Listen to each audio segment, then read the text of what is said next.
Monday Oh, night. no Appreciate problem. it. Yeah, it went good. We had a So, great meeting this morning. did you? Good. Unanimous vote Good. To move it to this full city council. with Good. a recommendation to fund the full 500. Oh, great. Was there several council members at that meeting? or- Yes, there's four council members of the 5 that are on the committee, plus Ken, Larry, and Carlos were there too. So you had, Good. and Costales even voted to move it forward. Really? Hmm. So, I mean, I could just do so much for that east side. and it's a pattern to go forward on the west side too, Mhm. and other places. I mean, Mm-hmm. I'm excited about. I mean, that project. I almost wish we could have, maybe had some other alternates there to make that Lafayette Street or the big bridge, maybe dress it up just a little bit more. But anyway, But we got one. I mean, the final set of alternates puts piers on the one end. on the one end, yeah. I would yeah. like to have piers on both ends. Personally. Right. That's the only other thing I would have liked to have seen. But And we can add that real easy if we do it quickly, because it doesn't require us putting any more money. It just becomes another alternate, and I'm okay with that because MoDOT's giving us the checkoff. mhm. I mean, I think we ought to add it. At least the piers on the other end. I mean, the landscaping and some of that See, the beautification. landscaping thing's my least Right. issue. And It's that's the it's all thing. the hard items. The architects love the landscaping crap. Mhm. It's beautification Right. stuff. So, all right, let me talk to Russ. Okay. Jeff I mean, be here in a second. I'll talk to Russ and tell him to add that as an alternate. I mean, because I can't imagine that would add that much to the total project. It's, yeah. You think you spend a lot of money? I mean, yeah. So. And I'd rather have that than 45,000. You know, talking. Mhm. Woo woo! It's Swamp Day. Yeah, I mean, the landscape is an easy thing to do at another He said, time. Well, yeah, you always. Yeah, like Kristen. Right. Kristen has You basically I have somebody has to that. take care of it forever. I have a loud voice for And speaking aside from the lights, in a room, which there's a which maintenance, I the rest of love the because hard Right. stuff. I'm a there's no hand maintenance. talker. You probably noticed that. And when they give me So one we of had a those, then unanimous I'm doing benefits and I'm still talking with my hands. So the mic's over here, and it never does me good. And it makes me really nervous and it knocks me off my game if I have to hold that thing. Yeah, you can't. And I don't like standing at a podium because I move, and when I talk to people in a big room like that, I try to move so that I talk to, each group individually.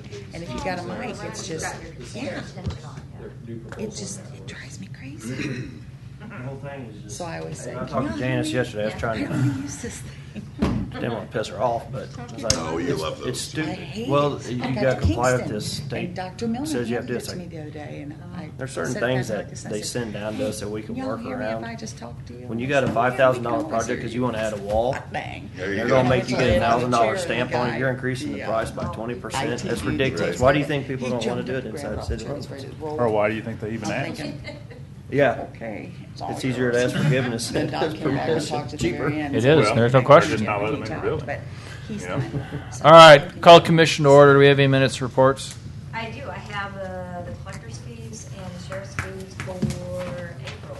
Correct. 14th. Commissioner Committee liaison reports, announcements, upcoming meetings and/or events. I went to Public Works this morning at the city, and they voted unanimously to move forward full funding of $500,000 for the Lafayette Street enhancements. And they have cash. Cool. So Well, Love to hear the word cash. good deal. other than that, what else we got going?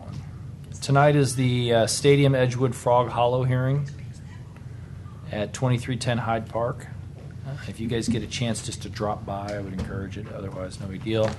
3:30 is the Downtown Urgent Care Center ribbon cutting with Capital Region.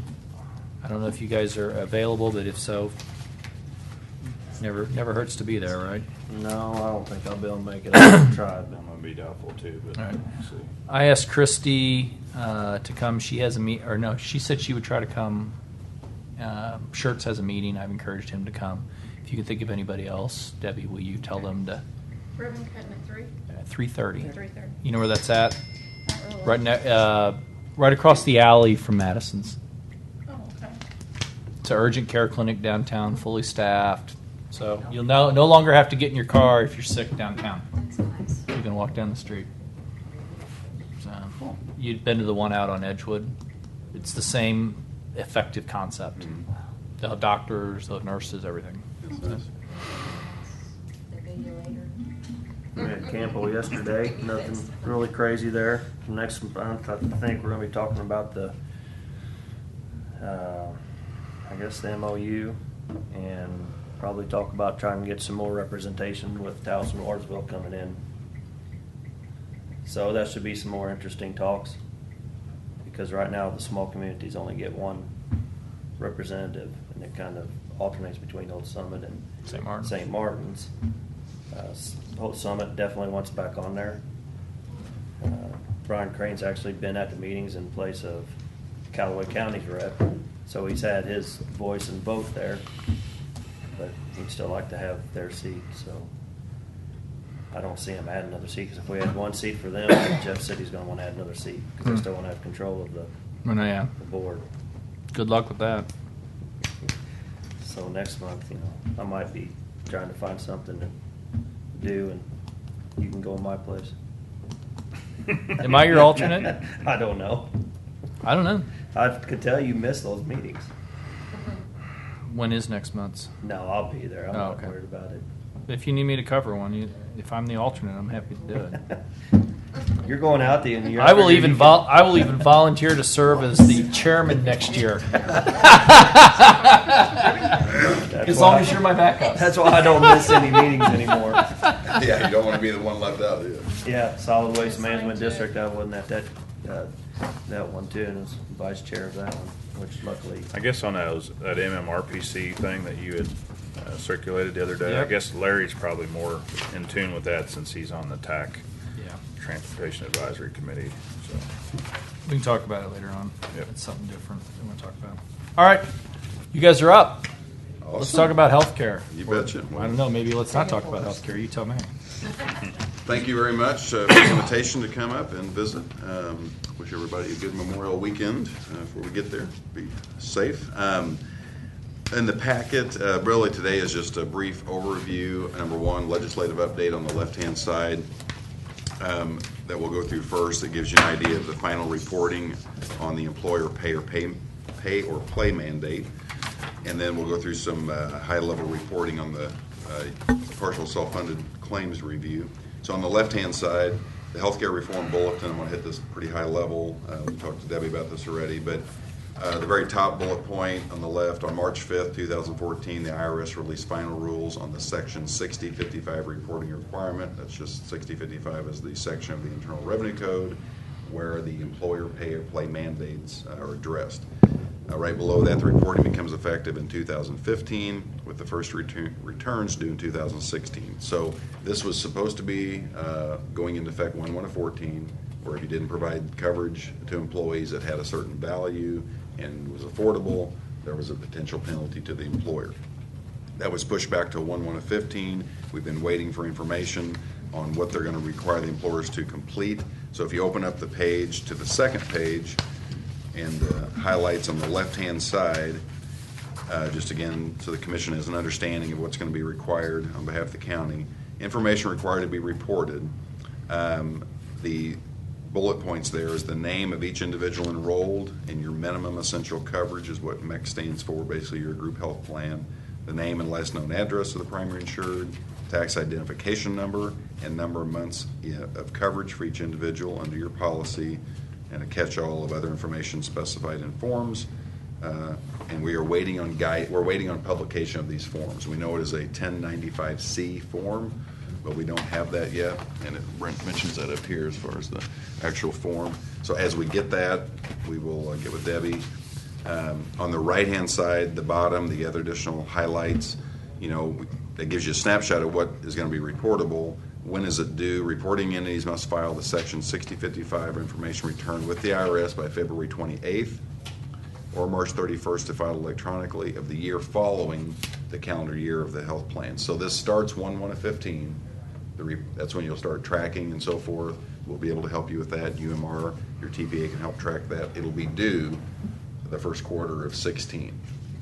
That goes to the government, There's also right below that, statements furnished to individuals. You'll also have to send a statement to each individual, basically telling them what you've provided the government about their individual information.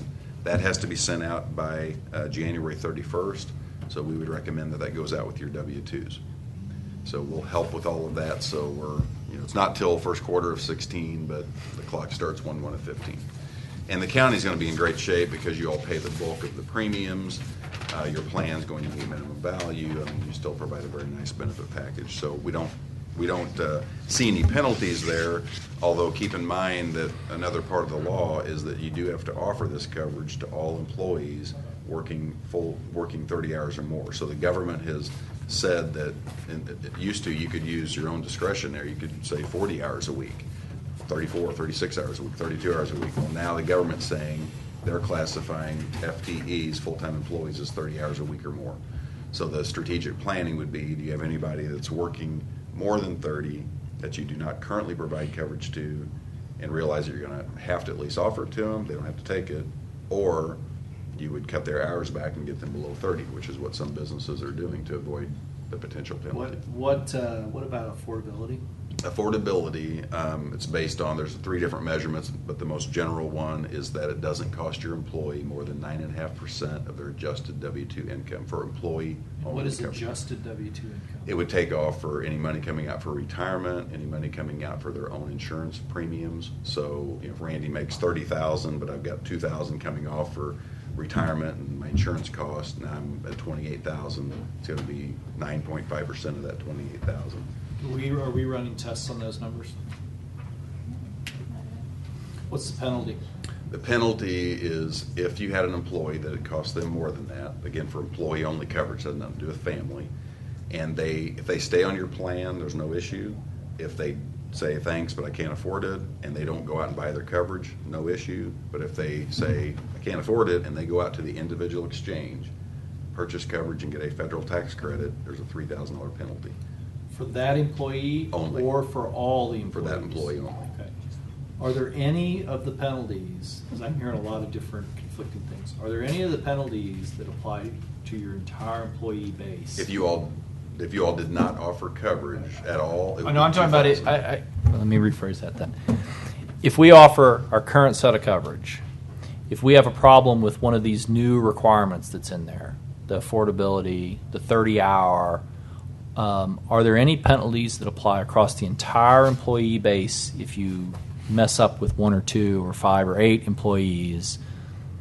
No. Okay, they're all individual based. Because I've heard that one of the two, and I can't recall if it's the 30-hour or it's the affordability. I thought it was the affordability one. That it's basically if you mess up with one, they hit you across your entire base for the $3,000 for every employee. Yeah, it's another penalty. It's $2,000, and that applies to an employer who does not offer coverage. Right. That's to anybody. I That's understand that. across yeah. the board. So Okay. no, and one thing we've shared with employers, nobody likes the word penalty, but if you had 2 or 3 employees that fell through the cracks, so to speak, and it cost them more than 9.5%, and you didn't want to adjust your whole amount you pay for everybody to Pay the get them- penalty and worry about it. Yeah, just pay the penalty. That $3,000 is realistically less than you're spending on employees for health insurance anyway. Right. So for most employers, if they have a few employees that fall into that scenario, they'll just write the check for the $3,000.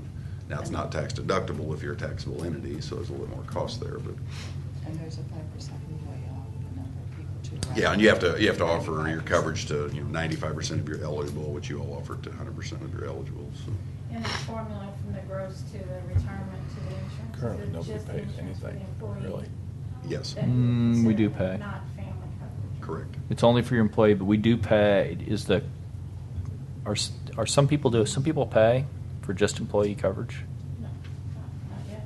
And the deductibles and the out-of-pockets, none of that counts towards affordability? There's 2 tests. One's affordability, which Right. you're going to meet that because you all don't charge anything. Okay. So the other one is a value test that your plan has to cover for a general population of expenses. Your plan has to pay 60% of the cost of those, and your members have to pay less than 40%. So if I went in and had a $50,000 claim, how much do I pay in deductible and co-insurance, and how much does the insurance policy pay? Mhm. And you all will meet that because you offer, your benefits you're offering are going to meet minimum value. Okay. So Okay. right now you're in great shape. Okay.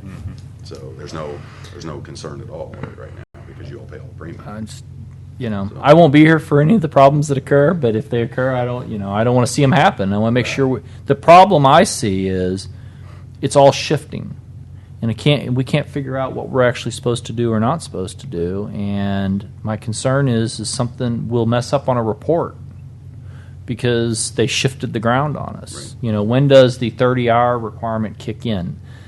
Is it 1 of 15. okay? But when's the reporting period that it applies to? Is it October 1 to December 31? I've heard there's a 6-month period. I hear they can't decide what period it'll be. Can't decide if it's a rolling period or if it's a fixed period. Those are all things that if they adjust it one way or another by regulation, Sure. we're just out of luck. Right. And we don't have a lot of people it falls into, thank God. Right. I mean, you all are in good shape. I mean, we insure a lot of the McDonald's franchises, and just using them as an example, I mean, they have a lot of employees who they've never given coverage before. It wasn't their business model. And now, at the 30-hour rule, they're having to make significant adjustments to their employee population to either budget for that or to reduce hours. And unfortunately, you're seeing a lot of businesses reduce hours, getting people below 30 hours. Right. So, but Is that still an average of 30? it is. It's an average. It's an average of 30, Chris, over a measurement period, which is generally going to be 12 months. The first year they're going to give this 6-month transitional period, but it's over 12 months. But that helps a lot when you get into